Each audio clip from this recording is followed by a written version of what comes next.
Welcome to the Sunday, September 3rd edition of the PFF Forecast. This is officially the last Sunday edition before we have real NFL football.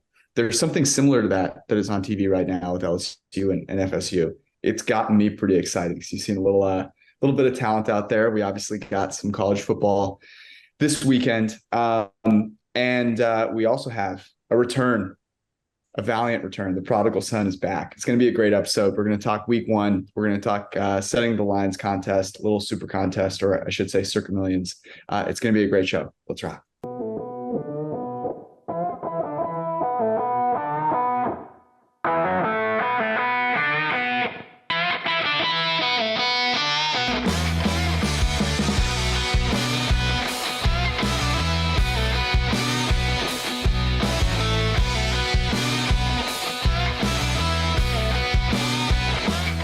Arjun, you're back, baby. You are back. Can you tell the people? I think most people know, but where have you been for the last few months?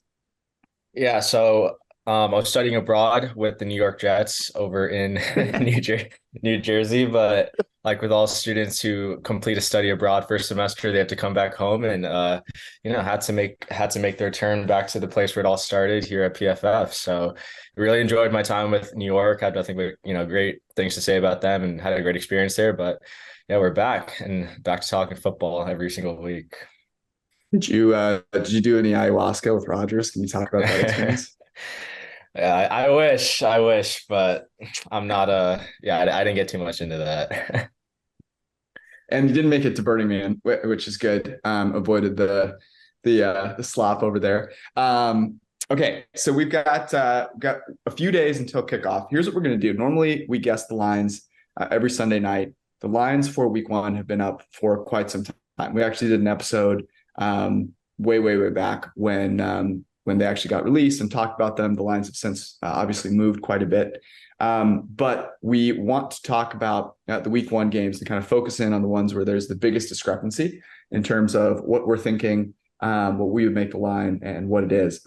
This is also great prep for the Set the Lines contest, which if you have not entered in yet, you still have time. There's plenty of time to get rolling. We did a test for week one. You can join by hitting up joining the Printing Press Discord.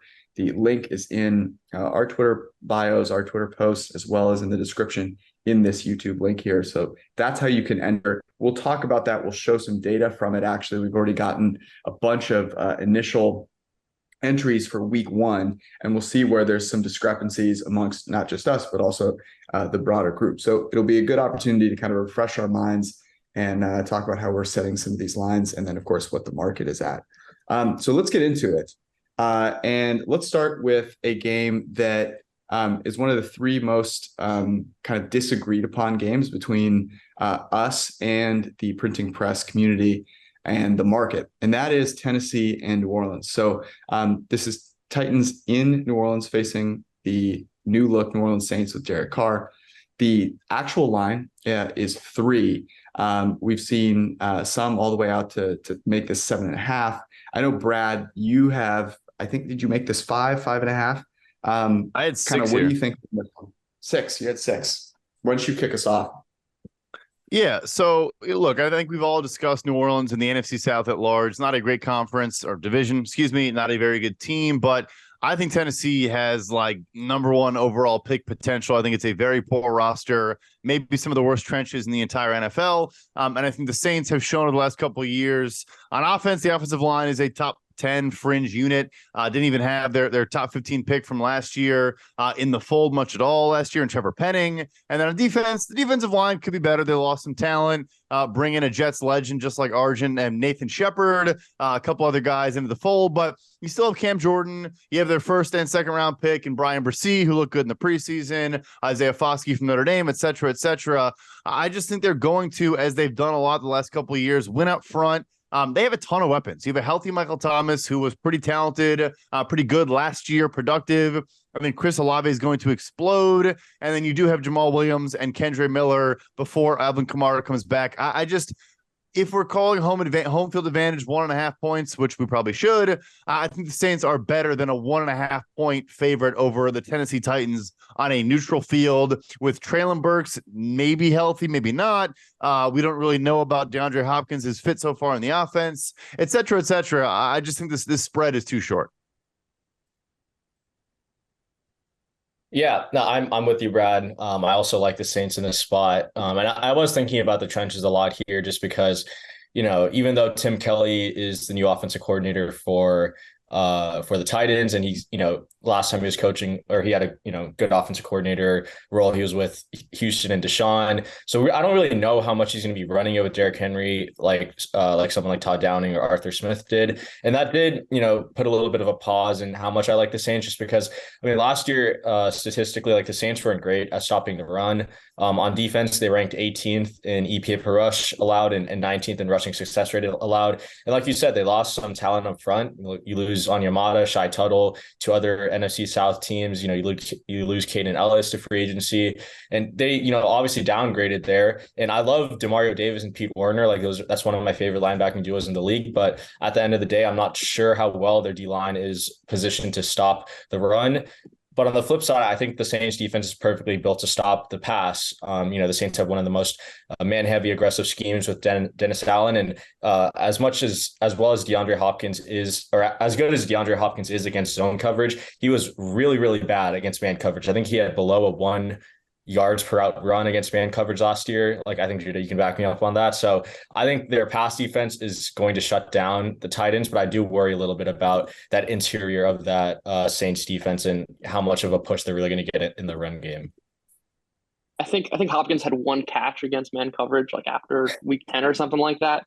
The dude cannot separate there. I just add, I think this line kind of represents, like, if we were creating point spread ratings over the course of the season, and just like plugging it in and saying like, okay, the Saints are maybe a 1.5 better, including home field advantage. But all of the long-term plays for the Saints, kind of the fragility of the defense, and that it's a very old unit. Michael Thomas and Rashid Shaheed, maybe are questions to be and remain healthy. None of that really applies in week 1. Like, we're going to get Michael Thomas playing. We know that. Whether he's playing in week 8, we don't know, but that's irrelevant for kind of pricing this one game. And just if we look at the Titans, this was the biggest pass funnel defense, meaning a team that was forcing teams to throw because they had the number 1 rush defense by basically any efficiency metric, and their secondary is an absolute disaster right now. They have no one that's graded above average at the position. With a healthy Michael Thomas, with Rashid Shaheed, with, of course, Chris Olave in the fold, I just see this as a game where the Titans can kind of pass at will against where the Saints can pass at will against the Titans. And I just see this line as way too short. You can go find the PFF power ratings for both teams overall and quarterbacks on PFF.com in our betting section. I think one of the interesting things here is how you might view Carr and Tannehill here. I think generally people would probably feel that Carr is better than Tannehill. If you look last year, I think you can make it, or the last couple of years, I think you make a case that they should be sort of viewed somewhat similarly. But in doing so, I think you have to consider that both of them are a kind of represent, they will play as well as their supporting cast, I think, allows them to. The Tennessee Titans have a very decrepit supporting cast, whereas you look at the New Orleans Saints, and I think there's a lot of reasons to be excited about the supporting cast for Derek Carr. You have a good offensive line, especially strength at both tackles. Where have you seen Derek Carr play really, really well? Because he has played really, really well in the past. It didn't happen last year, but you've seen that with solid offensive line and great receiving options. I think they have both of those. Great advantage for them at receiver versus those corners as well. Let's jump to the opening game, which is Kansas City and Detroit. The reason I want to talk about this one is actually this is probably the least disagreed upon spread that is out there. I think just about everyone has this in the 6 to 6.5 range. That is where it is at 6.5. Most of the people who guessed on this one, or not guessed, or set this line, this was one that got set the most correctly. I need to work on how I say these things, but amongst the people that entered the set the lines contest. But there are props, and so for this one, let's kind of move our bets towards the player prop section, especially because now that they're up, if you wait to bet these, you're definitely going to see them move quite a bit. I think the one that I would like to start off with is Patrick Mahomes. This is, if you are new to this podcast, you get used to this, which is Patrick Mahomes over 2.5 passing touchdowns. Arjun, I think you were the pioneer of this last year in week 1. Tell us more. Yeah, so basically the bet is week 1 Patrick Mahomes is the greatest quarterback of all time. I'm gonna I have this graph loaded ready for this week, so I'm gonna post it tomorrow on Twitter. But it really is absurd how good he is, or him and just the Chiefs in general are week 1. He's thrown for 3 touchdowns every single week 1 of his career. So in the past 5 years, he's hit 3, or he's gone over 2.5. His EPA per play in week 1 is over 0.5. So on every play he, drops back or takes off running with the ball, he's adding half a point to his team's total. His completion percentage over expected is above 10. So, he's completing 10% of his passes more than expected. And yeah, the Chiefs just they're basically unstoppable in week 1. So I don't see that really, stopping with the Lions this week. And the Lions defense isn't, I think they definitely showed some improvement towards the end of last year, but I still think, they kind of lack enough depth at the secondary. And, apparently Will Harris is going to be the second outside corner for them, opposite of Cameron Sutton. And I'm just like, that's not a good sign for them, even if Kadarius Toney might still be a little bit banged up. I think it's just tough to plan for the Chiefs week 1. And I don't think the Lions defense is built to stop that. I'll go back to 2017, also Alex Smith against the Patriots. Bill Belichick's one of the best defensive coordinators of all time. And the Chiefs, I think, went into Gillette Stadium and dropped a 40 burger on them, right? It's the Chiefs week 1, but now that Andy has Pat, it's raised to a completely different level. The one thing that I'll add here is that the Lions, the much ballyhooed Detroit Lions, you look at their defense here, both linebackers really scare me. Neither of them have graded well, below 65 PFF grades. Neither safety really worries me. You just mentioned the corners as well. That just does not bode well at all. I mean, Travis Kelce, I'll say this, a little concerned just in terms of over the course of the year. I mean, he's getting older. I don't want him to get hurt. I would say that they would be wise maybe to limit some of his snaps during the season. I don't think that's happening in week 1. And so, you just think about that connection and how good they've been. It seems to point towards over 2.5. The PFF player props tool loves it. It is still plus money. You can get it. I saw it at DraftKings, I think plus 110, maybe plus 105 now. But mark our words, it will be minus money by the time this game rolls around. There's absolutely no doubt about it. So you can go grab that. Other props that we like here. Brad, anything that you're looking at? Yeah, so my favorite prop in this game is on the other side of the football. I think it does tie into a little bit we just talked about. We think Patrick Mahomes is going to score a bunch of points. And this is an Arjun tweet. This Thursday's game features the number 1 offense at throwing over the middle, the Detroit Lions, and the second worst defense at covering passes over the middle, the Kansas City Chiefs from last year. Amon-Ra St. Brown over 6.5 receptions is minus 135. I'd wait and see if you can get even a higher number at plus odds, just because we obviously have talked a lot about we don't love betting props at minus 135 or in that category. I think you might have 15 catches in this game, so I would wait for a 7.5 or find an alternate or something of that nature. But not only do we at this point probably not have Chris Jones playing up the middle, L'Jarius Sneed is going to play, but was questionable. That's the slot corner for the Chiefs. Was basically questionable until today when Andy Reid talked about he's probably going to be good to go. But yeah, with no Jameson Williams, yes, we love Sam Laporta, we love Jahmyr Gibbs, all those guys, but it's their debut. I think Amon-Ra St. Brown might have 20 targets in this game. I like the over 6.5 receptions. Yeah, I'll just add one more to that similar theme. The Chiefs, very vulnerable over the middle of the field. Jahmyr Gibbs over 27.5 receiving yards. I think Gibbs might be the number 2 or 3 target on this team after Amon-Ra St. Brown. They're really, as we've talked about all offseason, extremely weak wide receiver. And the Chiefs allowed the most receptions to running backs last year at 6.5, the second most targets. They are going to include Gibbs in the game plan. 27.5 probably needs 3 or 4 catches to get over that mark. And against the team that filters targets to the middle of the field to running backs, I see Gibbs as value here. I was going to ask you guys what you thought about Gibbs, because we haven't seen Montgomery play at all in the preseason. The expectation is that Montgomery plays the Jamal Williams role, and they don't want Gibbs to get too beat up in short yardage. If you look at David Montgomery and you kind of think about him as a player, he's not the type of guy that you're going to say, hey, let's throw him 10 targets, right? But if you watch Gibbs, and he played in week 1 of the preseason, I believe he played in at least one of the weeks. And in that week, he played every single snap with the starters. I think he played like 18 snaps. Looked really solid, running the ball, catching the ball. And with no Chris Jones, like I could see a case for both the over in rushing and receiving. I think his combined is like 69.5. So rushing is like 27.5, and receiving is 27.5, and rushing is 37.5. You pick a guy at 12, you trade up to get him. You're not going to sit there and go, man, maybe we should like rest him week 1, especially at the running back position. It just makes no sense to me. So I think people will be a little skeptical to bet him early, but I think if you wait, you may just be very, very late. And this is a game with such a high total, 54, I believe right now. Maybe it goes even higher. But with no Chris Jones, I'd be really worried about the Chiefs defense. And I think that's the reason you're seeing it at 6.5. I think that's the reason you're probably seeing us go, yeah, I don't really want to bet Chiefs minus 6.5. If they had Chris Jones, I think you could make a strong case for this being 7. And I think you might see some people interested in taking the Chiefs.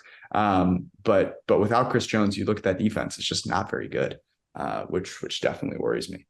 Okay, before we move on and get to some more games, let's talk about our good friends, dear friends at DraftKings.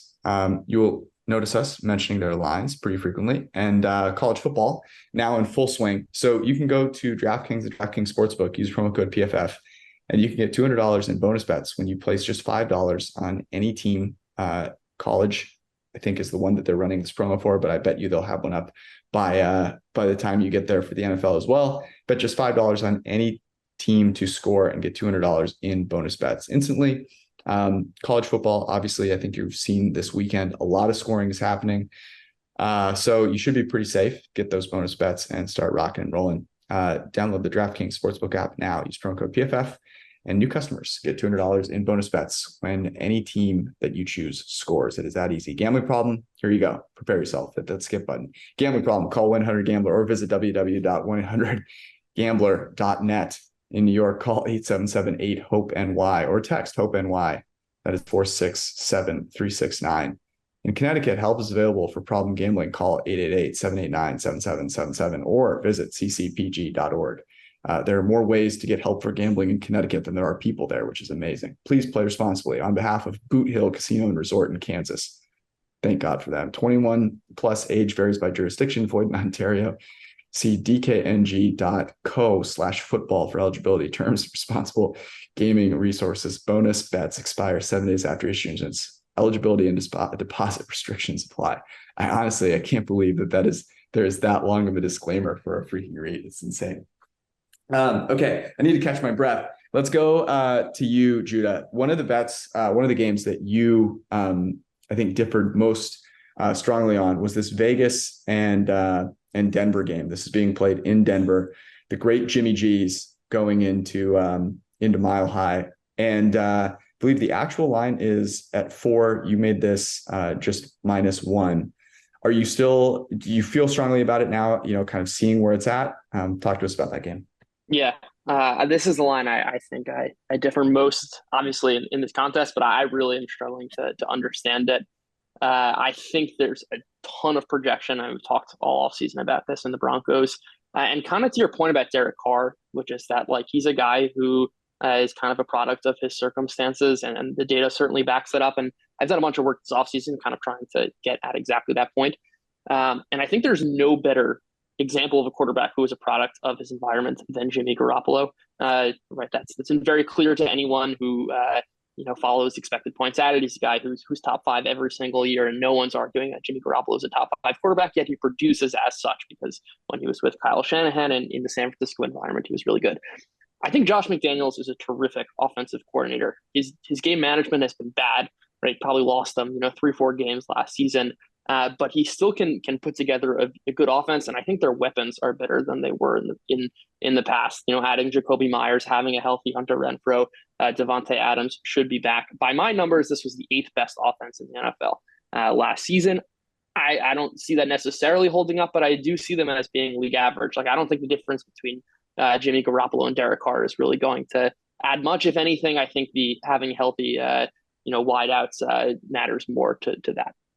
The Broncos were dead last. We've talked a bunch on this podcast about reasons for pessimism in that Russell Wilson does not fit the style of Sean Payton. Add in this is not a healthy wide receiver room at all. Jerry Jeudy will very likely not be playing.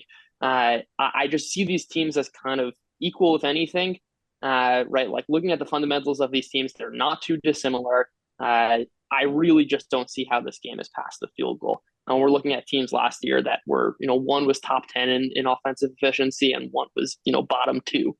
There's so much projection being built into the spread. I just don't understand it. So this is one that I similarly actually think all of us were, that this was one of our top 3 or 4 disagreements. And if you look across the entire set of people who entered the contest, this was the most disagreed upon game by the members of the printing press. So I guess we're all riding on this one. But here's my thought, guys, and I'm curious your take on this. There are a few games, that are division games in week 1. And they are between teams that I would say you just can't know a ton about, right? There's a lot of variance, certainly a lot of things that we just don't know about these teams. And getting, I guess, a little too aggressive and thinking they should be kind of out past 3, to me, just feels a little, I don't know, thinking that you know more than you actually do. So you have Vegas and you have Denver, you have Dallas and the Giants. Another one that I think is interesting is Atlanta and Carolina. All of those lines are out past 3 now. And I don't know, man. I actually really liked Dallas in that Giants game early on in the summer. Now that it's out past 3, I really kind of have some trouble with that one. But Vegas Denver, I think, is the most egregious of all of these, because I think you could make a really strong case that the Denver Broncos could very well have the worst quarterback in this game. Like that's not it. Have you seen Russell Wilson play in the preseason? Did you see him play last year? What evidence do we have that he's just going to all of a sudden show up and be amazing in this game? The Denver Broncos have suffered a ton of injuries at receiver. Is Jerry Jeudy coming back from the dead here with his hamstring? I don't yeah. that, right? I'd be surprised if he plays, he's not going to be like an every snap contributor in week 1. I'd be surprised. Yeah.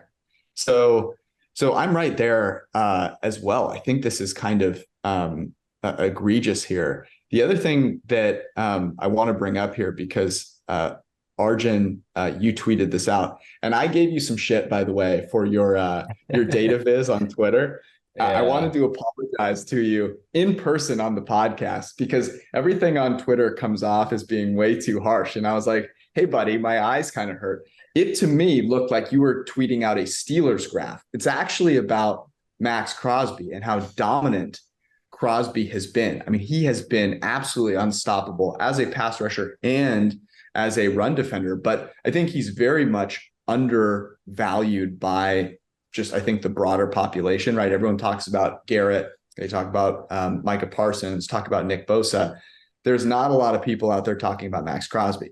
I bring this up because I'm very familiar with the guy playing right tackle for the Denver Broncos. His name is Mike McGlinchey.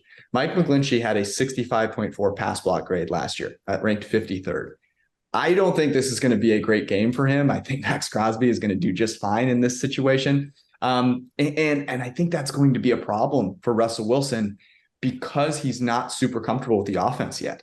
So I think this is a really great opportunity. I could see that the Raiders winning this game. I don't think the Raiders will be very good this year. But to me, I think that's a huge mismatch in the favor of the Las Vegas Raiders.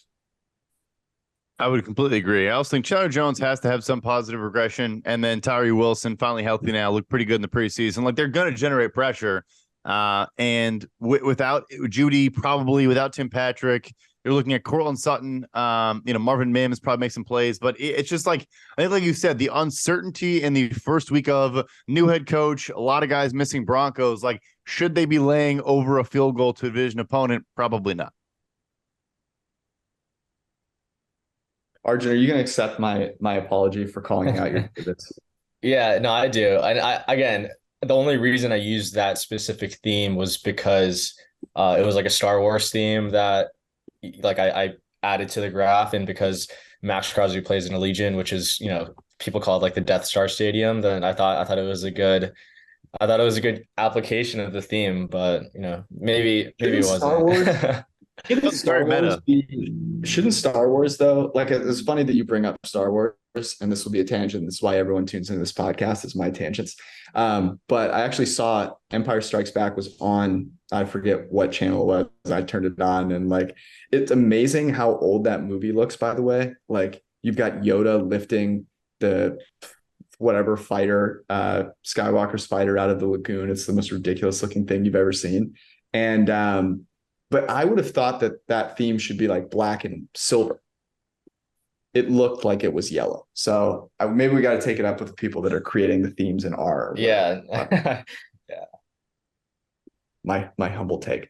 Okay, let's move to a team that is near and dear to your heart, Arjun. And this is a really good game. You could, I think, make a case this might be maybe the best game when it's all said and done, because of what these two teams both have, both on offense and the defense, and that is Miami and Los Angeles, the Superchargers.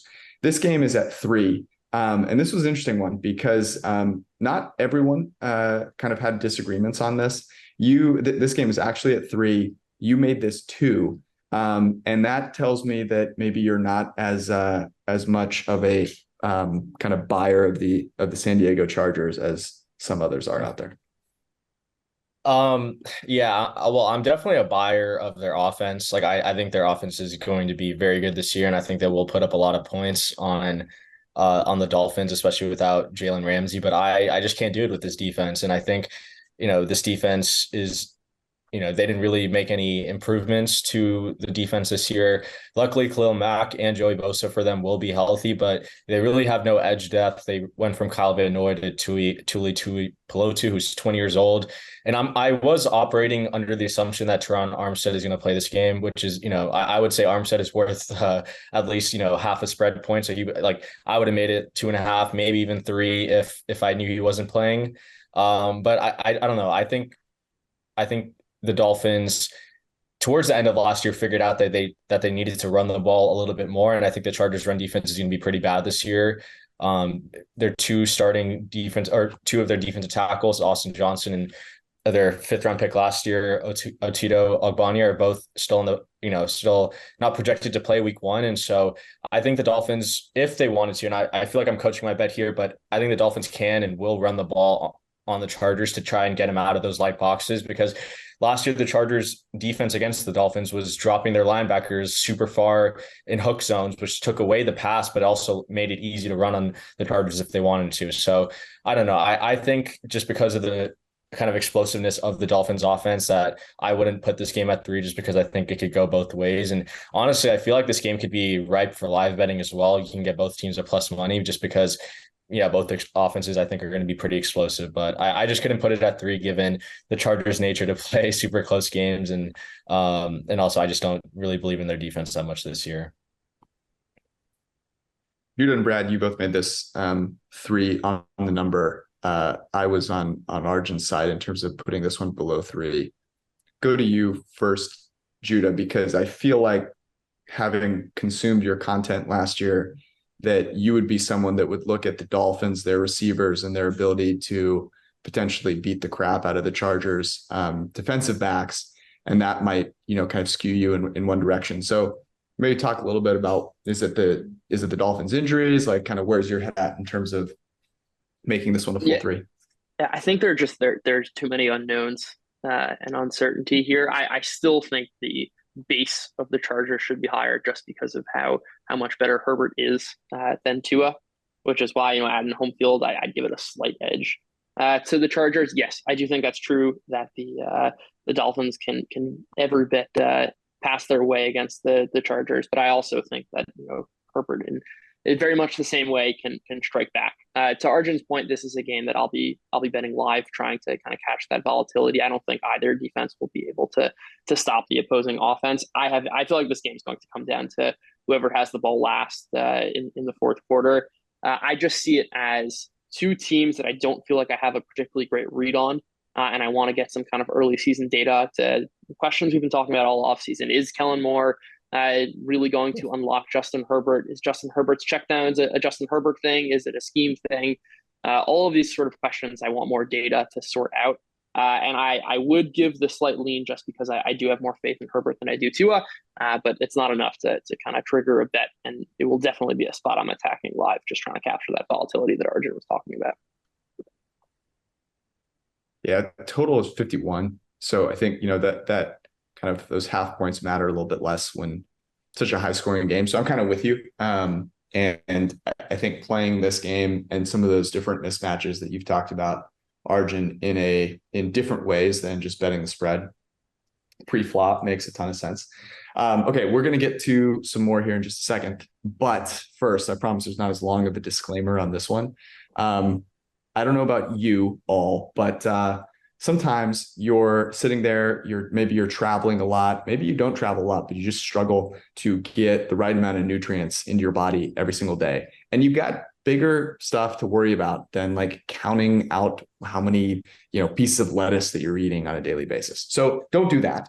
Make it easy on yourself. Get the right nutrients that you need every single day without even thinking about it with AG1. Athletic Greens is what it's called. Now I think they've rebranded to AG1. I find this particularly useful when I'm traveling because I don't have to worry about where I'm going to eat or when I'm going to get a meal or, whether that meal is going to be healthy or not. They have travel packs, which are super convenient. So you don't have to like pour the stuff into plastic bags and then travel with it and get stuff all over the place. So it's super convenient as well. And you can drink it anytime you want, in the morning, in the afternoon. It's really not something that will mess with your body at all, depending on when you want to drink it. And it gets you all the nutrients that you need for the day. So you can kind of, not worry about where your next meal is coming from. AG1, you can get with the PFF promo code. Let me find it for you right here. So I've been deep in my bag.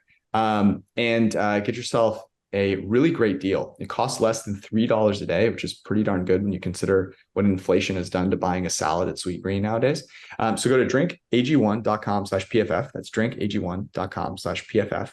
Get a free 1-year supply of vitamin D and 5 free AG1 travel packs with your first purchase when you use that promo code. Trust me, the travel packs are an absolute, they're a huge lifesaver.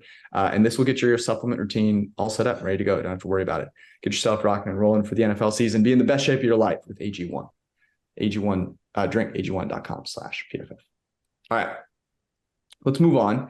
Brad, I want to talk a little bit about the Giants and Dallas game. You made this one 3. I think the actual number now is at 3.5. This has moved out a little bit. And I'm really interested. Are you buying the New York Giants here? I think a lot of people are buying the New York Giants. It seems like the market is kind of going the other way. And I'm curious why that might be.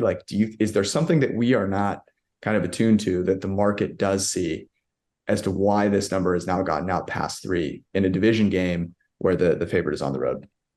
Yeah, I think season long I actually am. I think they are a better football team talent-wise than last year. I think we've made it clear we're Brian Daboll fans. I think they did upgrade talent, but I think in this particular matchup, I'm not surprised it's over 3. Not that I'm going to bet the Cowboys here, but Evan Neal might not play for the Giants at right tackle. They had some motion throughout the preseason of who's playing there, and obviously the Cowboys have one of the best pass rush units in the entire NFL. And then in the secondary, outside of Adoree Jackson, it's still kind of question marks, including, Deonte Banks, their first round corner. They don't really know what he is right now. When I was there, they talked about how, it was kind of pre-pads when I was there for training camp. So he's a physical press man corner. You can't really see that in, 7-on-7 in shorts. So I just think it's a bad matchup. And I'm guessing maybe that's part of the equation here.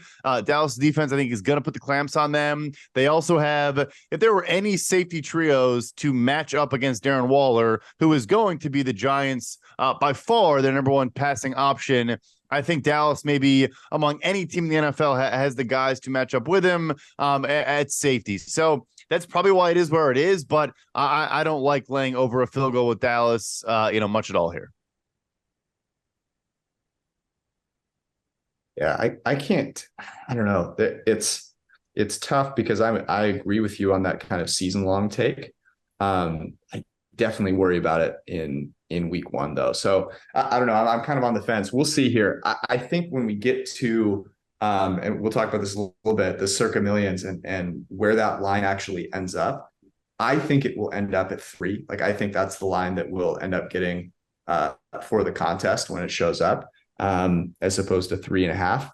Could certainly be wrong. But that's just my belief. I think if it is 3.5, I think there will be a fair number of people taking the Giants would be my guess. All right. I know we've got a teaser. We talked about a great teaser, by the way, earlier on when these lines were initially released. Since those numbers have gone away. But we would not be the PFF forecast if there weren't a teaser. So we had to dig one up. Brad, I understand that you went in the lab and you cooked up the teaser.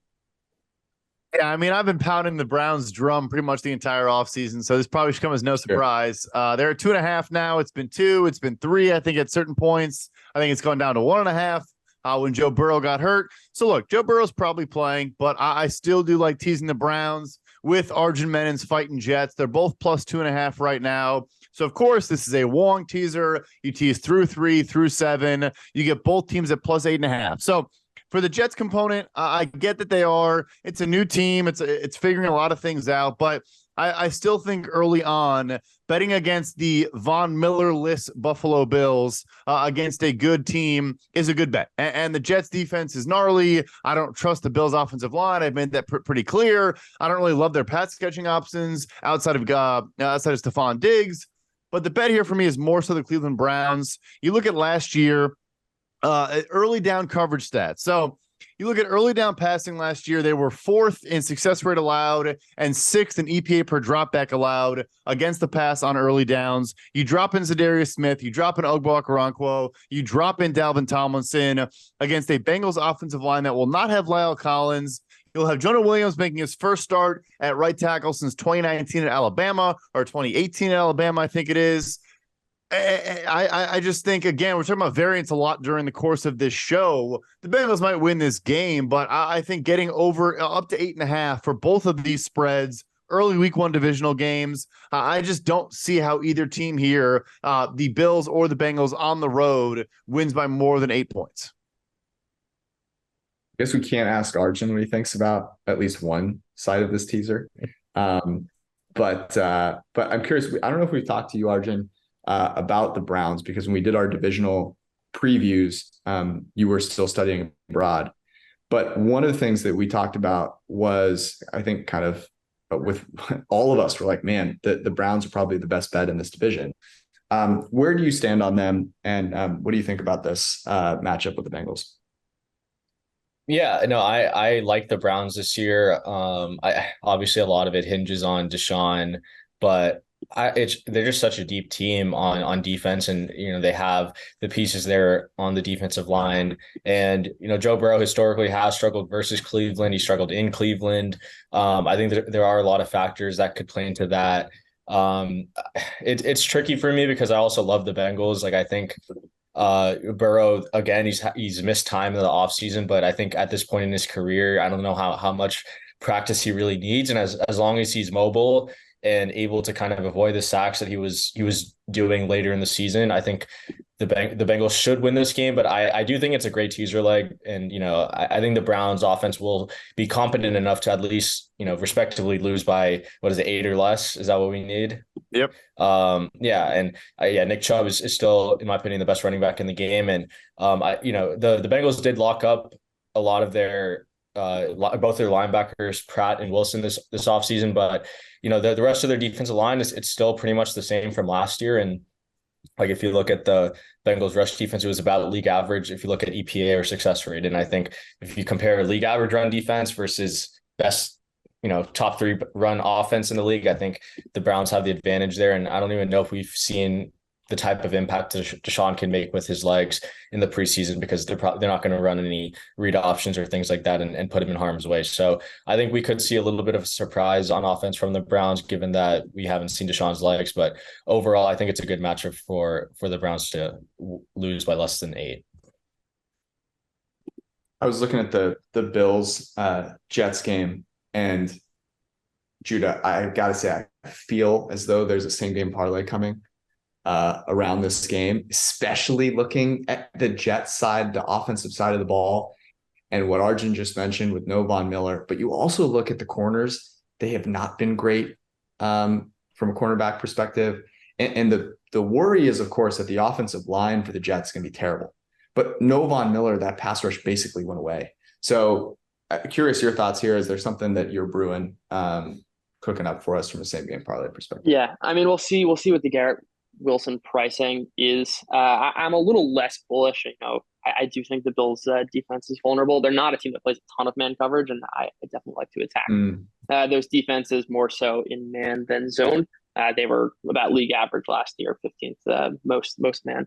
But I will say that this is perhaps a bit anecdotal. Even just watching the touchdown that Aaron Rodgers threw to Garrett Wilson, it really, really looked like Devontae Adams, where it was like he saw the one-on-one coverage, predetermined where he was throwing, and Aaron Rodgers put it in a perfect spot.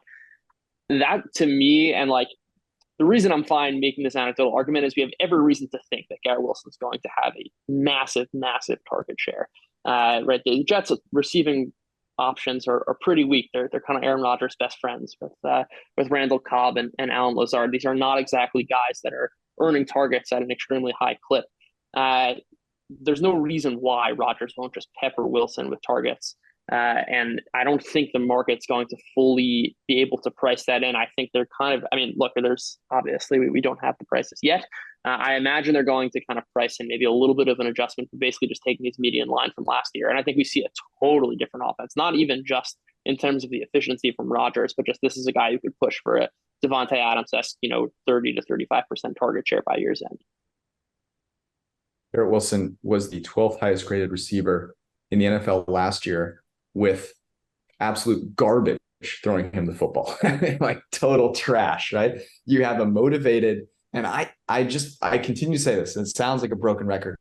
Arjun, you can blink twice if you can confirm it and confirm this. But basically, the hypothesis is that Aaron Rodgers played hurt last year with a bunch of not very good players to throw the ball to.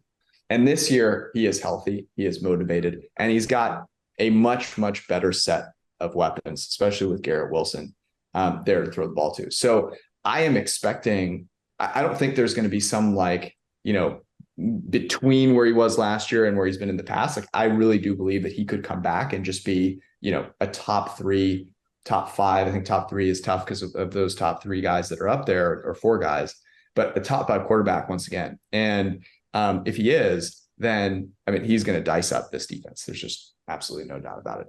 I think I saw Arjun blink mobile. I can't. We'll have to run back with L22 there. Okay, we've got one more segment here to go, and we're going to talk a little Circa Millions and strategy there. I'm excited to hear Arjun's take on this. We, of course, have an entry in Circa Millions. We're going to get the PFF Printing Press Discord involved as well by getting their take each week at the end of the week, seeing which games they like, which sides they like the most, and incorporating that into our picks each week. Hopefully win some money. We throw a big party for the Discord. We'll talk about strategy for that in just one second. Before we do, hopefully you are getting yourself involved in some of these contests as well, spending your money responsibly, putting it up front, and then playing throughout the season. Another way to be responsible for you, yourself, and your family with your money is to get yourself some term life insurance so you can protect the ones you love while you are off there making millions of dollars betting on sports. That is doable now in a much, much easier way with Fabric by Gerber Life. It's all online. It takes you 10 minutes. You can go from opening up your phone, typing in the URL, to getting an affordable term life insurance policy in less than 10 minutes. You don't have to talk to anyone. You don't have to deal with anything. You don't have to like submit any forms or any of this baloney. You just go on and go to MEET Fabric, FABRIC.com.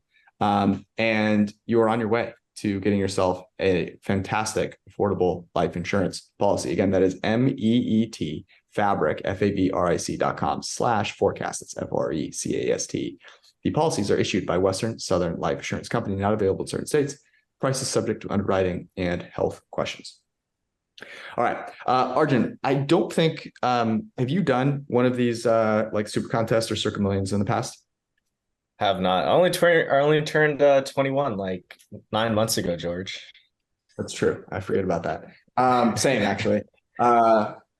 So for anyone that is new to this contest, it is 5 picks against the spread each week.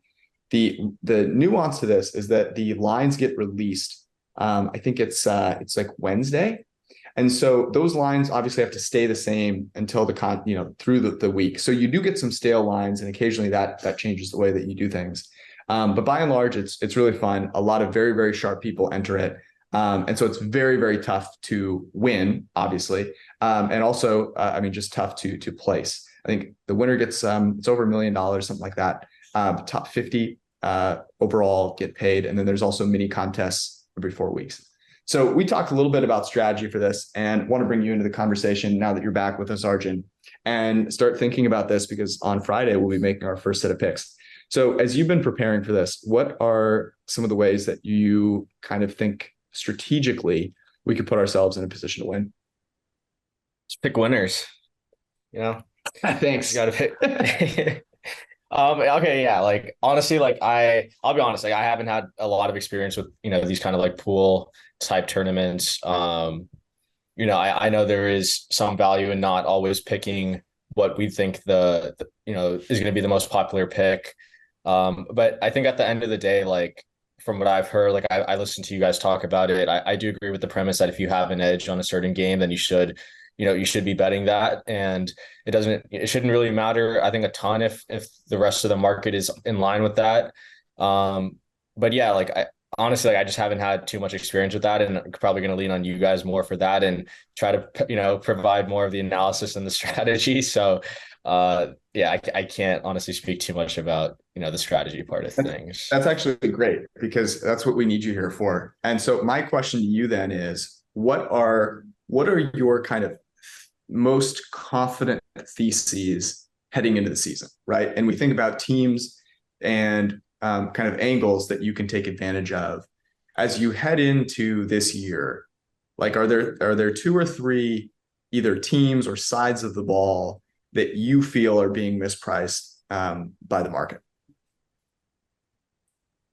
It's a good question.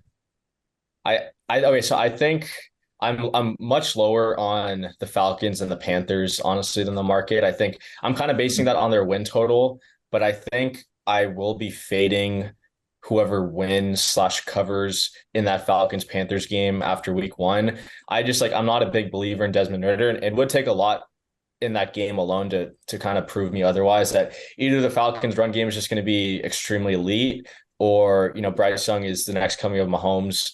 We see that week 1, but yeah, I think I'm definitely fading those 2 teams pretty hard. I can't really, it's ironic that they're playing each other, and I think that will tell a lot about both teams, but those are 2 teams I'm fading.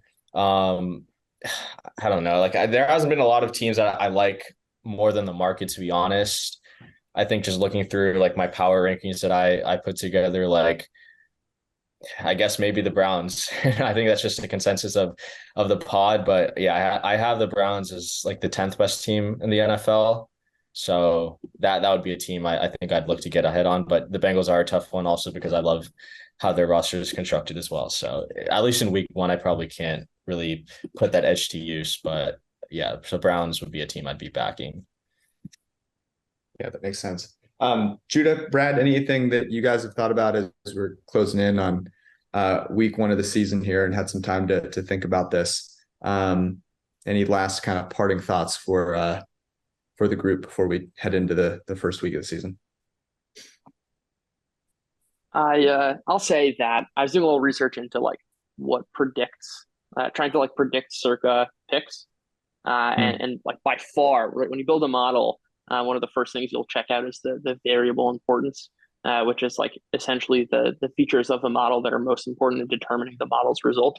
And by far number one is, George, as you're talking about, the difference between the line that's posted on Thursday and then the line that actually closes by when the picks lock around Saturday, and that actually has zero signal whatsoever in determining the correct picks or not. So the thing I would just and I have to again urge myself to do the same thing, is just like the reasoning of like this line has moved, and like therefore we should lean into it. Taking away all the game theory side of it, it doesn't, that logic doesn't necessarily have any value unless you can kind of source exactly like why the line has moved. So something I'm going to try to stay away from is just like, I don't care if the line moves against me, if it moves for me. There's really no signal there, according to the research. It's really just about kind of those 5 picks that we think have that are the most mispriced, regardless of what the market is doing. I think it's really just about kind of our conviction in picking those right spots.